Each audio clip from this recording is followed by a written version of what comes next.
Herkese merhabalar, ben Huri. Huri Tek Mutfak'ta kanalıma, mutfağıma hoş geldiniz. Tek başına akşam yemeğine yeten doyurucu, lezzetli ıspanak çorbası tarifi hazırlıyorum.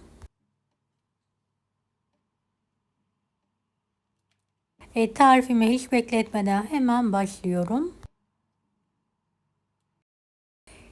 Bir tane küçük kuru soğanı minik küpler halinde doğruyorum.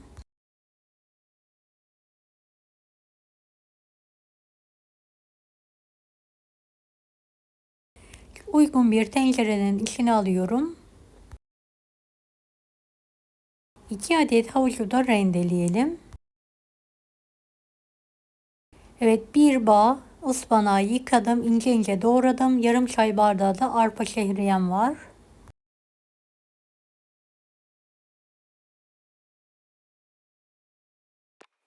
Soğanların üzerine zeytinyağı gezdirelim. Kokusu çıkana kadar kavuralım. Soğanlar kavrulduktan sonra havucu ekleyerek birlikte kavurma işlemine devam edelim. Beni hangi ülkeden veya şehirden izliyorsunuz merak ediyorum. Yoruma yazarsanız sevinirim.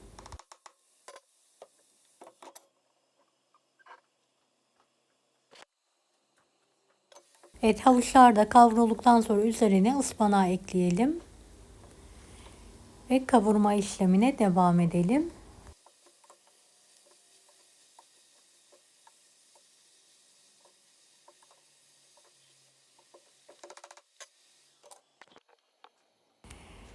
Evet, ıspanaklar da kavrulduktan sonra yarım çay bardağı arpa şehriyeyi ekleyelim. Üzerine geçecek kadar su ilavesi yapalım.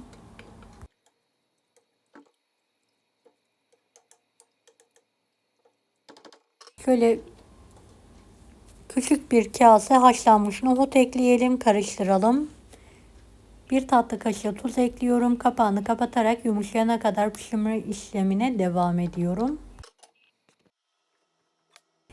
2 kaşık yoğurt, 2 yemek kaşığı dolusu un, yeteri kadar suyla bir terbiye hazırlayalım. Pürüzsüz olana kadar karıştıralım.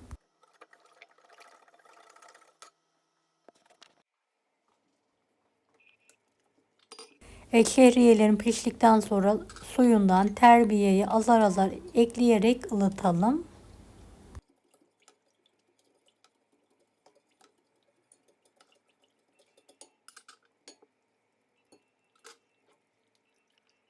Süzerek tencereye alalım. Bu aşamada yeteri kadar su ilavesi yapalım.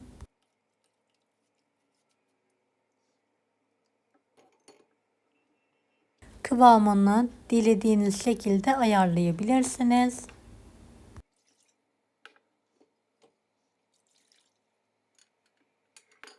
Evet, kıvam alana kadar pişirelim. 2 diş sarımsağı ezdim. Biraz zeytinyağında en son kavuracağım.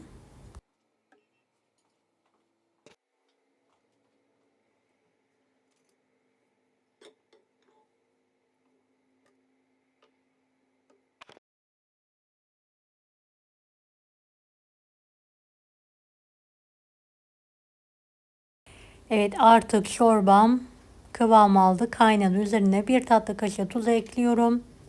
Karıştırıyorum.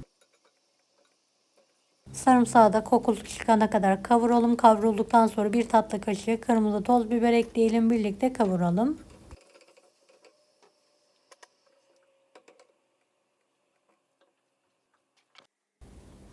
Evet, kıvam alan çorbamın üzerine sarımsak sosu gezdiriyorum.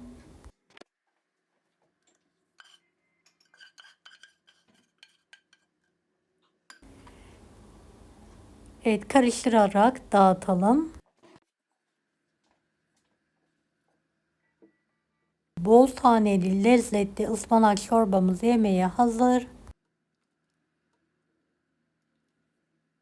Deneyecek olan herkese şimdiden kolaylıklar dilerim. Allah'a emanet olun. Hoşça kalın.